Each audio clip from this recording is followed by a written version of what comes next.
What's going on, everybody? Welcome to my channel. On today's episode, I'm going to be talking about the Korg Drumlogue's sampling functions and how to load samples on here, how to use them, and what are some of the limitations that go with that. Because it's a very unique sampler, not your standard one, because this one's more based on using it in a sequencer and then kind of more one-shot samples. The sampler only has, or I should say the whole unit itself, it only has 32 megabytes of storage. So with that limitation in mind, it's very important how you proceed with putting samples on this unit. You only have also 128 user slots available to you.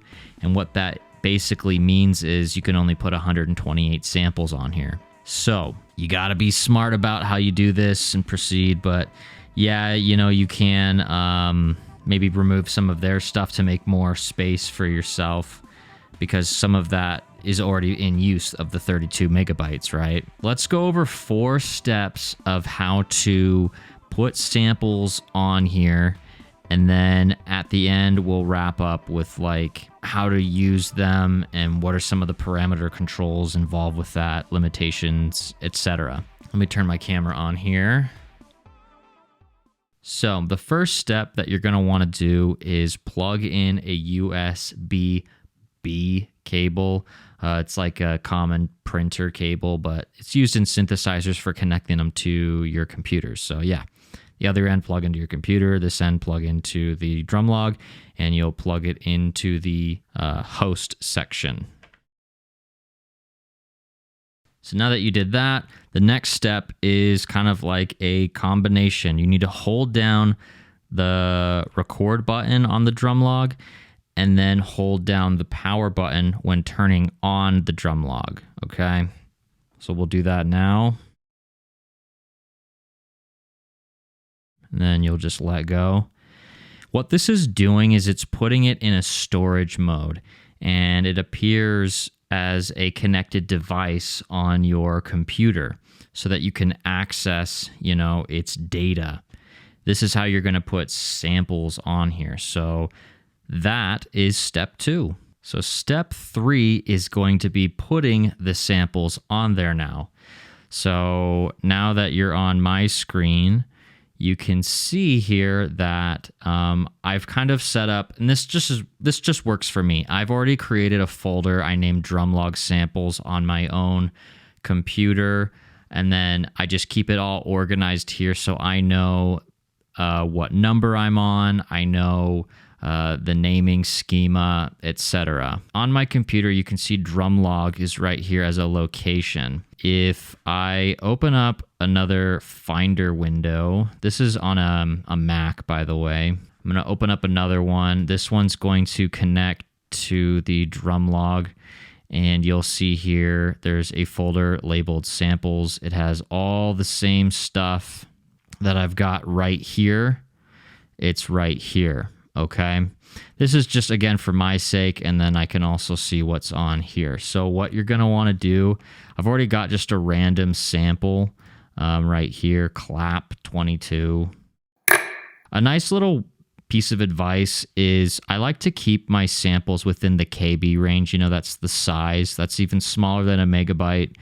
And that just ensures that I'm not going to take up a whole lot of space. So here's what I like to do. I will copy, I will paste to my own folder. Again, you don't have to do this intermediate step. You could just straight up put it in here. But before you do that, you need to follow the naming schema.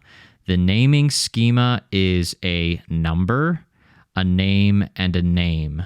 Okay, that's just how it is on here, and that's how it will recognize it on the Korg Drumlogue. So I have to do what's next. This is 079. I'm going to just put sample and clap. Okay, that's honestly all you have to do. I'm going to then drag it over here, drop it in.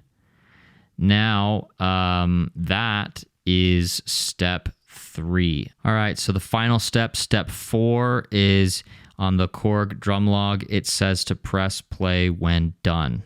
Seems easy enough, and it is. Just press play, And now it's going to be removed from your computer as a recognized storage device. And then the Korg Drumlogue kind of resets. And it takes a little bit longer to start up, but it's resetting and reading all of those samples, depending on how much you have in there. So if I just go to any, sample, and then you go to the page option, you have to switch the knob and go to user. And these are all my samples. If I go to that one that we were just on, oops, too far. 79 sample clap. There it is. So now whenever I trigger here, it will play that sample. So some of the things that you can do with your samples on here is use the page up and down when you have that sample activated. And you can change things like the tuning, the attack, the start of the sample, the end of the sample, cutoff, resonance, reduction, drive, panning, spread, delay, reverb, master, sidechain. It's going to automatically default to whatever program you're on. So I would suggest starting a fresh program, because if not, it's going to default some settings that were already on that program. That is pretty much how you load on samples in a nutshell, and then also with the page up and down and the parameter controls of what you can do with your samples. Remember, it's 32 megabytes. You only have 128 slots. That's pretty much it in a nutshell. Triggering it here or with a MIDI controller. If you guys have any questions, let me know in the comment section below. If you enjoyed this video, you can help out my channel by leaving a like and subscribe for more content. Thanks, everybody. Catch you next time.